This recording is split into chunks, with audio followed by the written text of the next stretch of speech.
오늘 주시는 하나님의 말씀은 예레미야 52장 31절부터 34절입니다. 다 같이 일어나셔서 한 절씩 교독하겠습니다.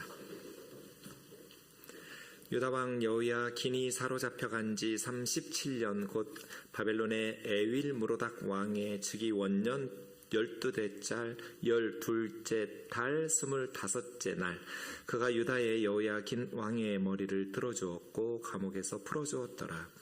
그에게 친절하게 말하고 그의 자리를 그와 함께 바벨론에 있는 왕들의 자리보다 높이고 그 죄수의 의복을 갈아입혔고 그의 평생 동안 항상 왕의 앞에서 먹게 하였으며 그는 날마다 쓸 것을 바벨론의 왕에게서 받는 정장이 있었고 죽는 날까지 곧 종신토록 받았더라. 아멘. 자리에 앉으셔서 기도하겠습니다. 우리를 사랑하셔서 말씀 주시는 하나님 아버지, 오늘도 주의 진리의 말씀으로 저희를 가르쳐 주옵시고 우리의 삶과 신앙이 하나님의 말씀에 뿌리 내릴 수 있도록 인도하여 주옵소서. 미련한 종을 주님 손에 맡기옵고 예수님의 이름으로 기도하옵나이다. 아멘. 올 여름은 유난히 더웠던 것 같습니다. 여름이 시작되는 7월 1일부터 우리는 예레미야서를 묵상했습니다. 이번 주가 예레미야서 묵상 마지막 주간입니다. 여러분 예레미야서를 묵상하시면서 어떤 은혜를 받으셨는지 궁금합니다.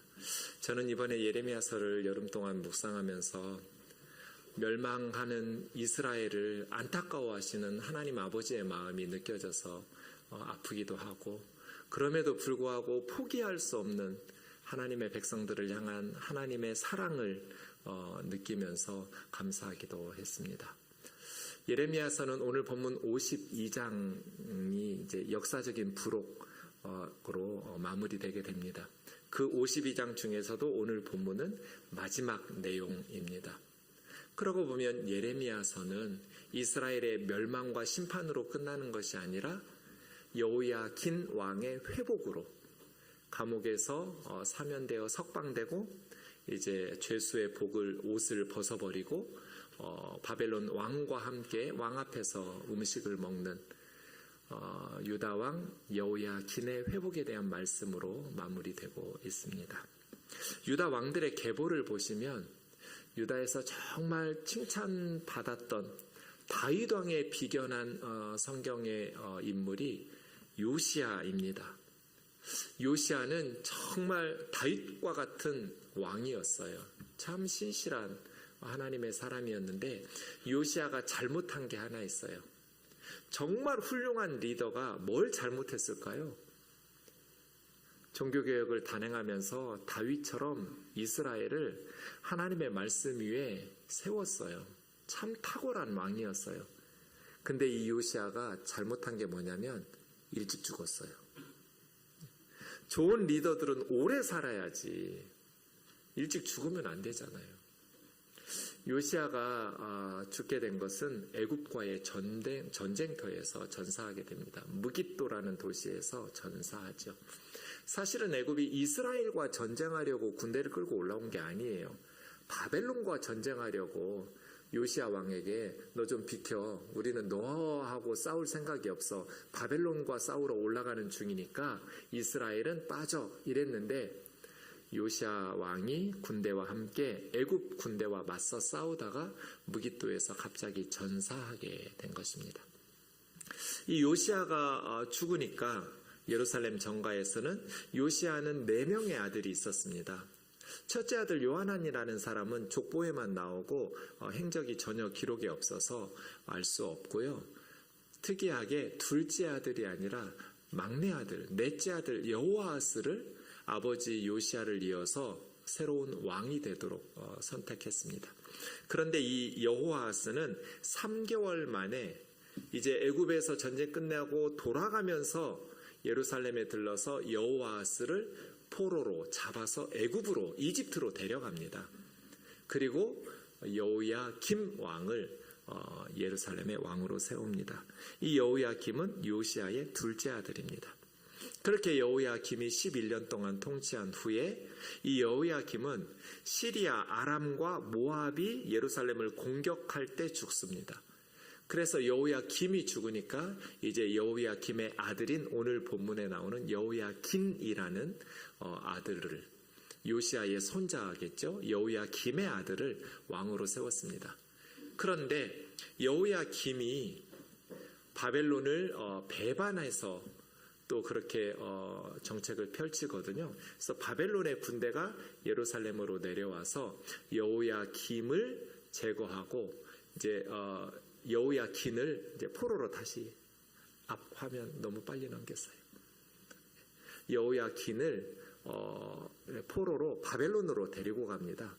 그래서 여호야긴은 3개월 10일 동안만 왕위에 즉위하고 있다가 바벨론의 포로로 끌려가게 됩니다. 그리고 오늘 본문에 있는 것처럼 37년 동안 바벨론에서 감옥에 갇히게 됩니다.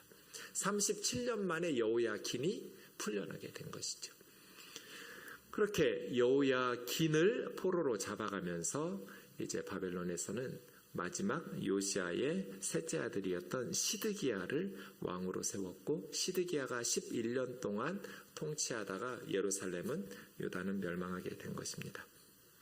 그래서 남유다 왕국은 솔로몬의 아들 르호보암에서부터 시드기야까지 20명이 있었거든요. 20명의 이 왕들 중에서 참 안타깝게 요시아의 아들 시드기야에게서 마무리되어지는 그러한 역사를 맞게 되는 것입니다. 이스라엘 백성들은 바벨론으로 3번에 걸쳐서 포로로 끌려갑니다. 요시아 왕이 죽었을 때, 무깃도 전투 그 해 주전 605년에 이제 여호야김이 새로운 왕이 되었을 때 바벨론에서는 다니엘과 친구들 포함해서 수천 명의 사람들을 끌고 가게 됩니다. 이것이 1차 포로로 끌고 가는 것이고요. 그 다음 여호야긴 왕 때, 2차 때 이 여호야김이 바벨론이 임명해서 왕으로 세웠는데 여호야김이 바벨론을 배반해서 바벨론 군대가 쳐들어왔을 때 이제 여호야김은 그 전에 죽었고 여호야긴을 포로로 잡아가면서 주전 597년에 2차로 포로로 끌고 갑니다. 이때 에스겔 선지자도 끌려가게 됩니다. 그리고 나라가 완전히 멸망했을 때 주전 586년에 시드기야 때 이제 포로로 끌려갑니다. 오늘 본문에 나오는 여호야긴은 597년 두 번째 포로로 끌려갔을 때 그런 왕입니다. 본문 31절 보시면 시기가 나오는데요. 여호야긴이 사로잡혀간 지 37년, 이때는 바벨론에 에윌 무로닥이라는 왕이 즉위한 원년 12월 25일, 그때 오늘 본문 사건이 있습니다. 에윌 무로닥이라는 사람은 바벨론을 세워서 아수르를 정복하면서 바벨론 제국을 그 고대 근동의 패권 국가로 만들었던 느부갓네살 왕의 아들이 에윌 무로닥입니다. 느부갓네살은 40여 년 동안 바벨론 제국을 통치하고 죽게 되었습니다. 그렇게 느부갓네살이 죽은 후에 에윌 무로닥이라는 아들이 아버지 느부갓네살을 이어서 왕위에 올랐습니다. 그런데 통치 기간이 2년밖에 안 돼요. 주전 562년에서 560년, 2년에 끝나죠. 왜냐하면 우리 예레미야서에도 이 사람의 이름이 몇 번 나오는데, 네르갈 사레셀이라는 이 에윌 무로닥의 부하이면서 메부니까 여동생의 남편이에요. 이 에윌 무로닥의 여동생의 남편인 네르갈 사레셀이 에윌 무로닥을 암살해서 죽습니다. 그래서 2년밖에 통치를 못해요. 아버지 느부갓네살을 이어서 새로운 바벨론 제국의 왕이 되었는데 2년 만에 여동생의 남편에게 암살을 당하면서 이렇게 비운을 운명을 맞이하게 됐던 에윌 무로닥이 즉위했던 첫 해 12월 25일에 37년 동안 감옥에 있었던 그 여호야긴 왕을 석방시켜 준 거예요. 에윌 무로닥이 왜 여호야긴 왕을 석방시켜 주려고 했는지 그 이유는 우리는 알 수 없어요. 성경에는 이유를 말하고 있지 않은데, 신약 성경이 쓰여질 때 역사책을 쓴 요세푸스라는 유대인 역사가가 있어요. 이 요세푸스가 이 부분에 대해서 왜 에윌므로닥 바벨론 왕이 여호야킨 왕을 37년 만에 즉위 원년에 석방시켜 주었는가에 대해서 설명하는데 요세푸스는 이렇게 말해요. 여호야킨 왕은 잘못이 없어요. 그의 아버지 여호야김이 바벨론을 배반한 거예요. 그래서 바벨론 군대가 쳐들어왔어요. 근데 바벨론 군대가 오기 전에 이미 여호야김은 죽었어요. 아람, 시리아와 또 모압 연합군이 이스라엘을 공격할 때 죽었단 말이에요. 그래서 그의 아들 여호야킨은 3개월 10일 동안 왕위에 있었어요. 바벨론 군대가 쳐들어왔을 때 여호야킨 왕은 예레미야 선지자의 말처럼 바벨론과 맞서 싸우지 않고 그냥 대신들을 끌고 나가서 항복했어요. 아버지 여호야김은 바벨론 제국을 배반했지만 그 이후에 아들이 되어서 3개월 10일 동안 통치하고 있었던 여호야킨은 바벨론에게 스스로 걸어 나와서 항복했으니까 여호야킨은 바벨론에게 잘못한 게 아니에요. 그런데 자기 아버지 느부갓네살이 여호야킨을 잡아다가 감옥에 지금 37년간 죄수로 살게 한 거잖아요. 에윌므로닥은 이것이 잘못됐다고 판단했다는 거예요. 그런데 에윌므로닥은 자기 뜻대로 할 수가 없었어요. 아버지가 왕이었기 때문에. 그래서 아버지가 물러나고 이제 자기가 바벨론의 새로운 왕이 된 즉위 원년에 이 여호야킨을 석방시켜 주었다. 이렇게 요세푸스가 설명하고 있고 그럴 가능성이 매우 높죠. 37년이에요. 긴 시간이죠. 성경에 보면 이 여호야킨이 몇 살의 왕이 되었는지가 2개로 나와 있어요. 열왕기하 24장 8절에는 18살의 왕이 되었다고 기록하고 있어요. 18살의 왕이 되어서 3개월 10일 만에 포로로 끌려가서 37년간 감옥에 있었으면 55살이에요. 18살에 갔는데 50대 중반이 되어서야 감옥에서 석방된 거예요. 그런데 역대하 36장 9절에 보면 이 여호야킨이 왕이 된 나이가 8살이라고 그랬어요. 10살 차이가 나요. 8살에 포로로 끌려가서 감옥에 8살 때부터 감옥에 있었다면 45살, 37년이니까요. 40대 중반에 감옥에서 풀려났을 거예요. 왜 이렇게 차이가 나는지 지금 성경은 원본이 없어요. 남아있는 건 다 필사본들밖에 없어서 아마 필사자들이 양쪽 중에 한쪽이 열왕기서 기자나 아니면 역대기 기자가 원본을 필사하는 과정에서 둘 중에 한 분이 실수한 것 같아요. 18살인지 8살인지 우리는 정확히 알 수가 없어요. 이건 사본의 문제였던 것 같아요. 어쨌든 여러분 8살에 끌려가서 그 어린애가 37년 45살 될 때까지 감옥에 있었다는 것은 너무나 불행한 일이죠. 18살에 끌려가서 55살까지 감옥에 있었다고 해도 불행한 일이에요. 짧지 않은 시간이에요. 나라가 망한다는 건 이런 거예요. 37년 거의 인생의 대부분의 시간을 감옥에서 죄수로 살았어요. 이 여호야킨은 감옥에서 하루하루를 어떤 심정으로 살고 있었을까? 죽지 못해서 모진 목숨 버티면서 살고 있지는 않았을까? 그런데 에윌므로닥 왕이 자신의 머리를 들어주었어요. 머리를 들어준다는 바벨론의 이 관용구인데요. 호의를 베풀다 돌보아 준다는 뜻이니까 이 에윌므로닥은 여호야킨을 감옥에서 무죄 석방시켜주면서 따뜻하게 친절을 베풀어 준 것이죠. 머리를 들어주었어요. 37년 만에 머리를 들어주었어요. 머리를 들어준 것이 어떤 것인지 32절부터 34절까지 설명하고 있어요. 그에게 친절하게 말하고 바벨론 왕이 친절하게 여호야킨 왕에게 따뜻하게 좋은 말을 해주고 그리고 그 자리를 그와 함께 바벨론에 있는 왕들의 자리보다 여러 나라 왕들이 끌려왔을 거잖아요. 유다 왕 여호야긴만 끌려오지 않고 여러 나라에서 왕들이 끌려왔을 텐데 그 다른 나라 왕들보다 여호야긴의 자리를 더 높이 앉게 해줬어요.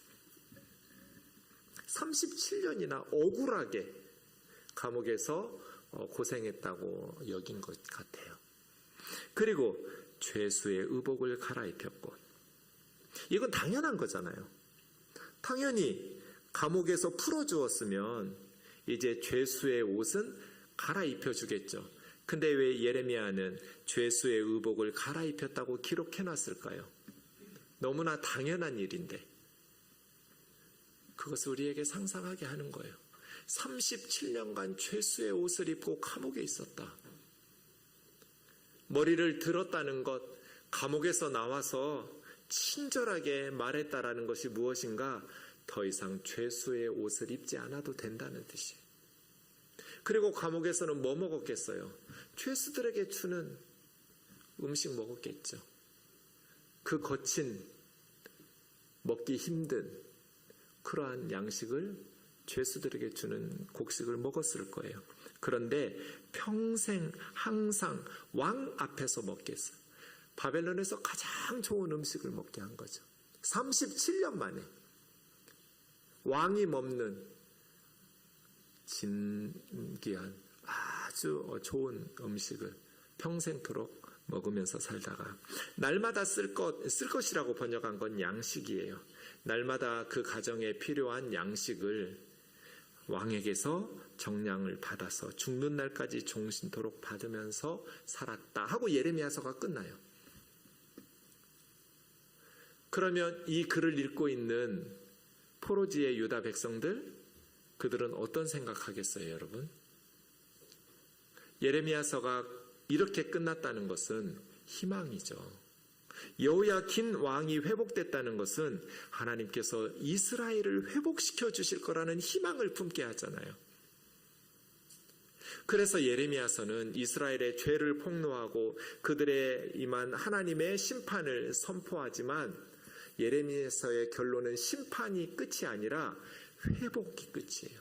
그런데 이스라엘의 회복에 대한 말씀이 아니라 한 사람, 37년간 짧지 않은 시간 동안 감옥에 있었던 여호야긴 왕의 회복에 대한 이야기로 예레미야서가 마무리되고 있어요. 그래서 이스라엘 백성들은 예레미야서를 읽을 때 희망과 기대를 가지게 되는 것이죠. 하나님께서 여호야긴 왕처럼 우리도 언젠가 회복시켜 주실 거야. 이미 예레미야 선지자는 여러 차례 이야기했어요. 29장 10절 같은 구절들이요. 얼마 동안? 70년 동안. 바벨론에서 70년 동안 벌 받을 거야. 우리 죄에 대해서 하나님께서는 바벨론에서 70년 동안 죄값을 치르게 하신다고 말씀하신다. 하지만 70년이 차면 죄수가 죄값을 다 치르고 나면 석방되는 거잖아요. 징벌을 다 받고 나면 이제는 회복되는 거잖아요. 하나님께서 우리를 돌보실 것이다. 선한 말씀을 성취하셔서 이곳 예루살렘으로 우리 조상들의 땅으로 돌아오게 하실 것이다. 예레미야는 심판이 끝이 아니에요. 회복이 끝이에요. 언제나 하나님의 백성들을 향한 하나님의 뜻은 심판이 끝이 아니에요. 회복이 끝이에요. 하나님께서 우리를 징계하시는 것은 징계 자체가 목표가 아니에요. 징계를 통해서 우리가 하나님의 백성으로 회복되는 것이 목표예요. 자녀들을 꾸중하고 회초리를 들 때도 징계 자체가 목적이 아니라 회복이 목적이잖아요. 하나님도 마찬가지죠. 그래서예요. 46장 28절을 우리는 기억해야 돼요. 우리 같이 좀 읽어볼까요? 예레미야 46장 28절입니다. 시작. 여호와의 말씀이니라. 내 종 야곱아, 내가 너와 함께 있나니 두려워하지 말라. 내가 너를 흩었던 그 나라들은 다 멸할지라도 너는 사라지지 아니하리라. 내가 너를 법도대로 징계할 것이요 결코 무죄한 자로 여기지 아니하리라 하시니라. 너희는 내 백성이니까 죄지어도 모른 척 봐줄게. 하나님 이렇게 말씀하신 적이 한 번도 없어요. 비록 이스라엘은 하나님의 백성이지만 그들이 죄를 범할 때 하나님은 법도대로 징계한대요. 죄 없는 무죄한 자인 것처럼 결코 여기지 않으신대요. 죄를 졌으면 하나님의 백성이라고 해서 봐주는 법 없어요. 우리 그리스도인들이 이 사실을 명심해야 돼요. 구약의 하나님하고 신약의 하나님 다른 분이 아니에요. 똑같은 하나님이에요. 하나님은 하나님의 자녀들이니까 죄 지어도 봐주시고 용서해 주시는 법이 없어요. 그리스도의 십자가의 보혈로 죄 용서는 받죠. 하지만 죄값은 치러야 돼요. 시간을 돌이켜서 죄 안 지은 시절로 돌아갈 수가 없잖아요. 죄의 결과는 계속 남아요. 무죄한 자로 여기지는 않을 거야. 법도대로 징계를 받을 거야. 하지만 너희를 영원히 멸망시켜서 사라지게 만들지는 않을 거야. 하나님을 섬기지 않는 다른 나라들은, 그 강대국들은 다 멸망하고 사라지게 할지 모르겠지만 하나님의 백성들은 내가 반드시 사라지지 않게 돌볼 거야. 회복시킬 거야. 두려워하지 마라. 내가 너희와 함께 있다. 이 사실을 기억하셔야 돼요. 우리 예수님 뭐라고 말씀하셨어요? 누가복음 17장 3, 4절 같이 읽겠습니다. 시작. 너희는 스스로 조심하라. 만일 내 형제가 죄를 범하거든 경고하고 회개하거든 용서하라. 만일 하루에 7번이라도 내게 죄를 짓고 7번 내게 돌아와 내가 회개하노라 하거든 너는 용서하라 하시다. 예수님 뭐라 말씀하셨어요? 내 형제가, 하나님의 백성이죠. 크리스찬들이에요. 우리와 동일한 믿음을 가지고 있는 자매 형제들이 죄를 범하면 모른 척 외면하지 말고 경고하라는 건 꾸짖으라는 뜻이에요. 왜요?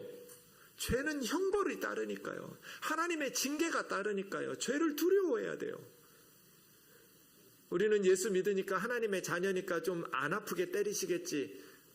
우리는 하나님을 믿기 때문에 어느 면에서는 더 엄격하게 하나님이 심판하세요. 성경 보세요. 이스라엘이 어떻게 하나님의 징계를 받는지. 하나님의 백성이니까 대충 약하게 그러지 않으세요. 하나님은.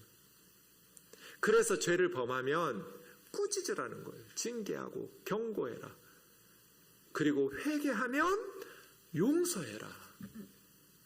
하루에 7번 너한테 잘못하고 너에게 돌아와서 내가 회개한다고 말하면 네가 인간이냐? 이렇게 말하지 말고 용서하라는 거예요.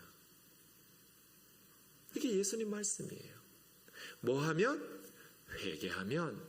뭐 하라? 용서하라. 37년이에요. 왕이 37년이나 감옥에 죄수복 입고 고통받았다고요. 왜? 조상들의 죄 때문에. 우리가 죄를 지으면 우리 애들이 고생해요. 짧은 기간이 아니에요. 37년이에요. 우리나라는 36년 일제강점기에 있었는데 여호야긴 37년 동안 감옥에 있었어요. 그리고 70년이에요. 나라가 망할 때 시드기야 왕이 보는 앞에서 두 아들이 살해당했어요. 시드기야는 두 눈이 뽑혔어요. 대제사장, 부대제사장, 성전 문을 지키는 그러한 고위 관료들 다 리블라에 있는 느부갓네살 왕 앞에 끌려가서 다 참수당했어요. 다 처형당했어요. 예루살렘 성전 불탔고요. 왕궁 불탔고요. 예루살렘에 연약한 자들을 착취해서 그냥 고관들이 궁궐들처럼 좋은 집들 지은 거 다 불탔어요. 예루살렘이 불바다 되었어요. 그래서 죄를 지으면 경고해라. 꾸짖어라. 죄 짓지 않도록. 오냐오냐 키우지 말고 하나님 말씀에 순종하면서 살지 않으면 바르게 경고해라. 그렇지 않으면 하나님의 징계를 받으니까 뼈도 못 추려요. 봐주시겠지? 안 봐주세요. 그러나 회개하면 용서해라. 우리 사회를 보면 요즘 너무 뻔뻔해진 것 같아요. 청문회 하는 것을 보면 그냥 다 드러나는데도 그렇게 거짓말로 지위 고하를 막론하고 너무나 뻔뻔하게 거짓말을 해요. 왜 그럴까? 저렇게 다 뻔히 보이는 어린애들도 다 알 수 있는 걸 왜 거짓말로 저렇게 우겨댈까? 우리 사회는 자신의 허물을 인정하면 야당과 언론의 공격을 받을 것을 두려워하기 때문일까? 이런 추측을 혼자 해봤어요. 자기 잘못을 시인하면 그걸 꼬투리 잡아서 계속 공격해야 되니까. 그렇다면 이건 성경적인 사회가 아니잖아요. 교회가 이렇게 많은데, 그리스도인들이 이렇게 많은데 예수님의 정신은 뭐예요? 회개하라. 정직하게 회개하고 회개하면 용서해라. 그런 문화를 만들어야죠. 우리 아이들에게 자신의 잘못에 대해서 정직하게 잘못을 빌 수 있는 용기를 길러줘야 돼요. 비난받을 용기, 남에게 혼날 용기, 죗값을 치를 용기요 말이에요. 그렇게 자신 잘못을 해결하고 나야 마음 편하게 살 수 있잖아요. 우리 역사가 왜 이렇게 어렵게 됐어요? 광복절을 지나면서 너무나 마음이 무거워요. 최근에 제가 읽었던 책이 레너드 버치라는 미국 중위입니다. 이 레너드 버치는 1945년에서 1948년 정부 수립될 때까지 3년간 미군정이었잖아요. 미군정의 핵심 참모였어요. 그래서 이 버치 중위가 많은 문서들을 가지고 있던 것을 서울대 역사학자의 역사학 교수가 정리해서 쓴 책이에요. 이승만 대통령은 한반도의 공산화를 막은 하나님의 종이에요. 우리나라를 공산화하려는 그러한 세력들로부터 막아낸 큰 공적이 있죠. 하지만 문제가 있었어요. 이승만 대통령의 심각한 문제는 뭐예요? 그게 이 책에서 나와요. 문제는 이승만이 친일파들의 참여에 대해서도 문호를 열었다는 점이었다. 친일파는 일본과 친했기 때문에 문제가 된 것이 아니라 나라를 팔아먹고 일본의 불의의 전쟁에 협력하면서 한국인들을 수탈하고 괴롭히면서 독립운동가들을 탄압했던 전쟁 범죄자들이기 때문에 새로 수립될 국가에 참여하면 안 되는 사람들이었다. 이 미국 사람의 말이 틀려요? 맞는 말이잖아요. 이것이 그때 대부분의 정치인들과 정당들이 가지고 있었던 생각이었어요. 친일파, 친일부역자들은 새로 수립될 우리 대한민국에서 고위직에 맡으면 안 된다. 그런데 유독 이 지점에서 이승만이 내놓은 구호가 덮어놓고 뭉치자였다. 덮어놓고 뭉치자. 이게 무슨 말이에요? 친일파들 다 다시 요직에 올려놓은 거예요.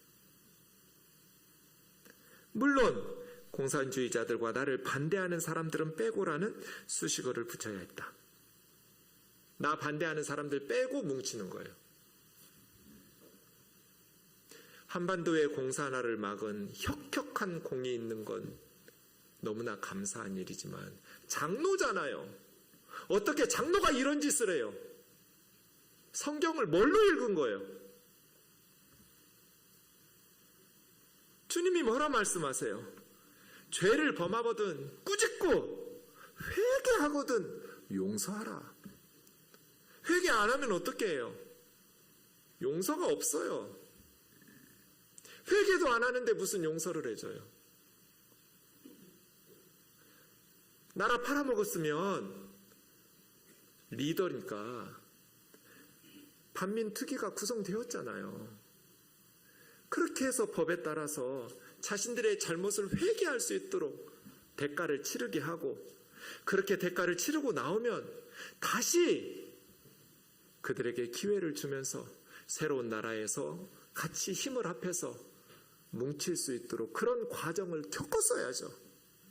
회개하게 하고 회개할 기회를 주고 회개한 후에 그들에게 새로운 기회를 주어서 나라를 함께 힘을 합해서 세웠어야죠.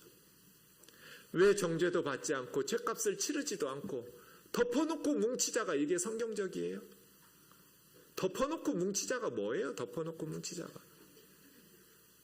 죄를 짓고 나라를 팔아먹었으면 그 죄값을 치르는 게 하나님의 공이죠.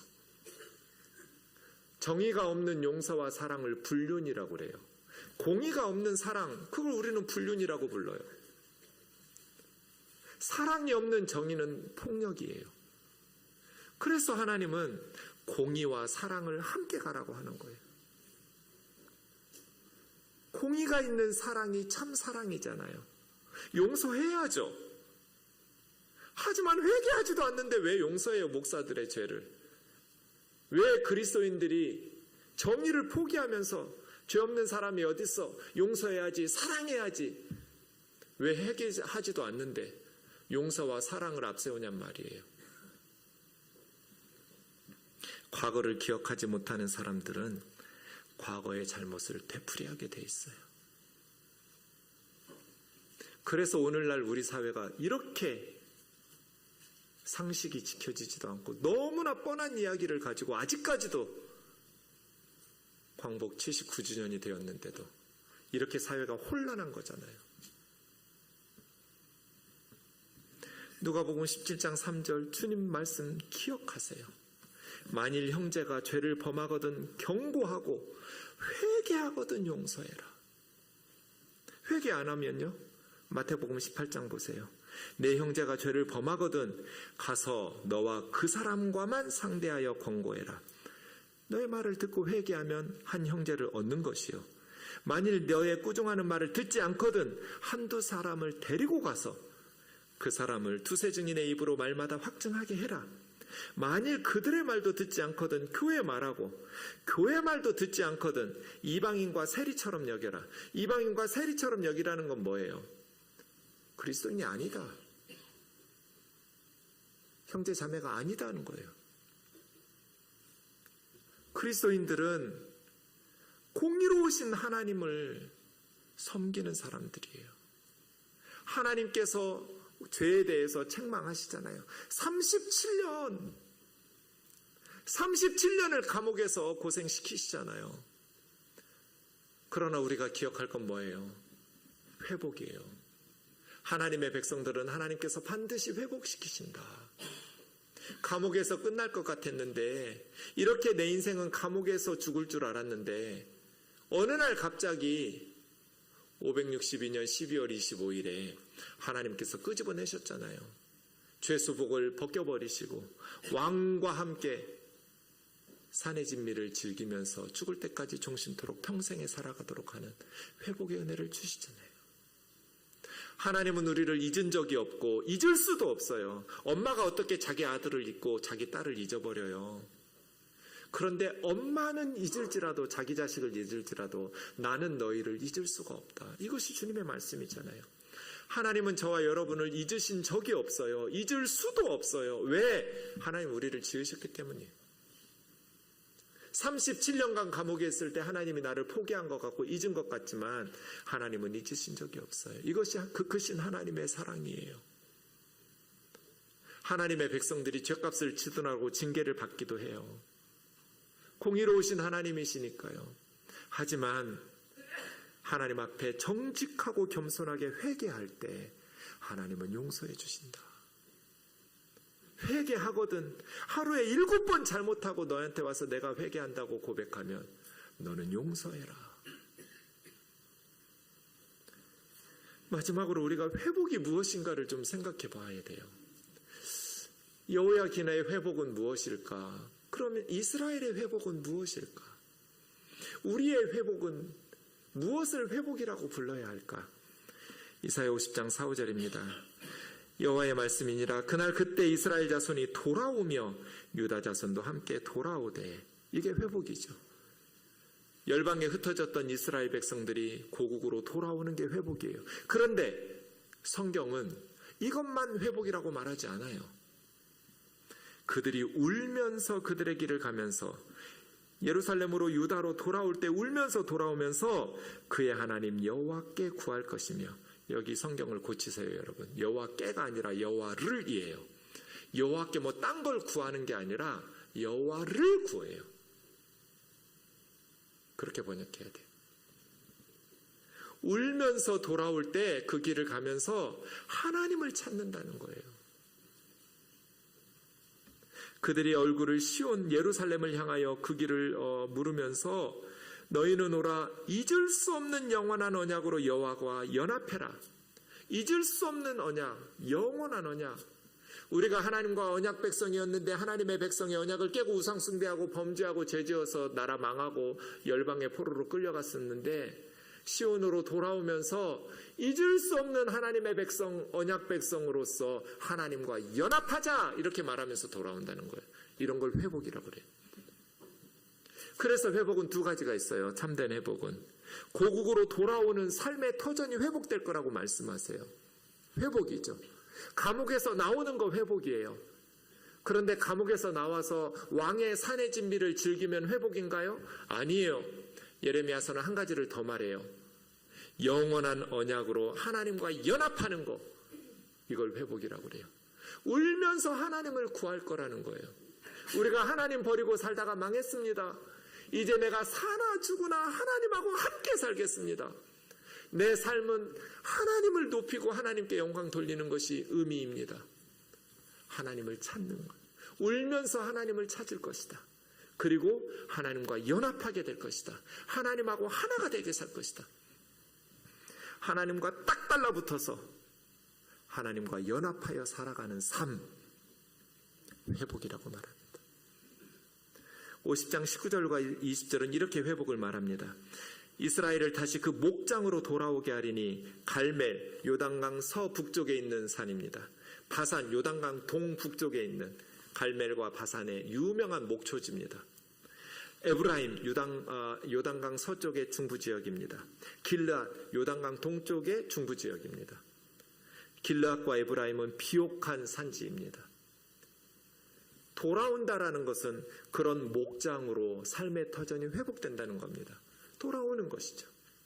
그러나 이것만을 회복이라고 말하지 않고 그날 그때에는 이스라엘의 죄악을 찾을지라도 찾을 수 없을 것이다.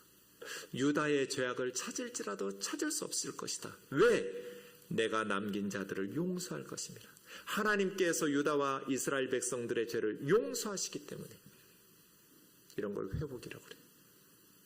하나님의 용서의 은혜를 누리는 삶. 죄값을 치렀어요. 그래서 계속 벌받을까 두려워하면서 염려하면서 걱정하면서 사는 것이 아니라 하나님께 죄사함 받은, 우리 그리스도인들은 이게 너무나 분명하죠. 예수 그리스도의 십자가가 있기 때문이에요. 이런 걸 회복이라고 그래요. 삶의 터전인 목장으로 돌아오는 것뿐 아니라 하나님과의 관계가 회복되는 거예요. 하나님의 용서를 감사하며 기뻐하면서 살아가는 것. 구원받은 하나님의 백성이 하나님과 연합해서 하나님과 하나 되어서 살아가는 것. 사랑하는 자매 형제 여러분, 우리는 이 두 가지를 다 구해야 돼요. 예손의 대천덕 신부님이 말한 것처럼 영적인 회복만 구하는 것은 온전한 회복이 아니에요. 세상적인 회복만 구하는 것도 온전한 회복이 아니에요. 감옥에서 나와서 뭐 하려고요? 하나님과 연합해야죠. 하나님을 찬송하고 구원의 은혜, 죄사함의 은총을 감사하며 기뻐하면서 하나님과 연합하여 살아가야죠. 하나님과 연합하여 살아가는 것만으로 역사의 회복이라고 말할 수 없어요. 삶의 터전도 회복돼야 돼요. 우리의 삶이 이 두 가지의 회복이 다 필요해요. 사랑하는 자매 형제 여러분, 이렇게 예레미야서는 마무리됩니다. 회복으로 마무리되어져요. 주여, 우리를 회복시켜 주옵소서.